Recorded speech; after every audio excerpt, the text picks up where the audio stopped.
Terima kasih Anda masih bersama kami di Seputar Aceh. Pemirsa, Kapolsek Kuta Alam Kota Banda Aceh, AKP Denny Firmandika, mengimbau para nelayan di kawasan Lampulo untuk lebih waspada terhadap kemungkinan terjadinya kebakaran. Dalam sebulan terakhir dan hampir dalam waktu yang berdekatan, setidaknya 2 kali musibah kebakaran terjadi di perkampungan nelayan Gampung Lampulo. Yang pertama menimpa kapal milik nelayan. Dan kemarin di Gampung Mulia, hal yang sama, kebakaran kembali menimpa gudang tempat tinggal sementara 9 tukang pembuat kapal dari Tanjung Pura, Sumatera Utara.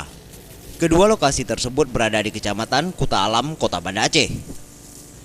Kapolsek Kuta Alam Banda Aceh, AKP Denny Firmandika mengimbau warga yang berada di Kuta Alam untuk berhati-hati dalam menghidupkan api, terutama saat membakar sampah.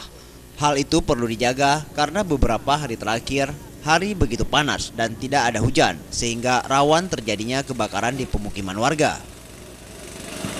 Saya, ini cuaca juga panas, jadi saya mengharapkan pada warga masyarakat sekitar khususnya Kecamatan Kuta Alam agar lebih waspada dan lebih hati-hati dalam menggunakan barang-barang yang mudah terbakar, seperti untuk memasak, kemudian untuk membakar sampah. Itu kita juga lagi atensi dari pimpinan masalah karhutla. Jadi membakar itu dilarang untuk membakar sampah itu di kampung-kampung maupun di tempat-tempat sampah.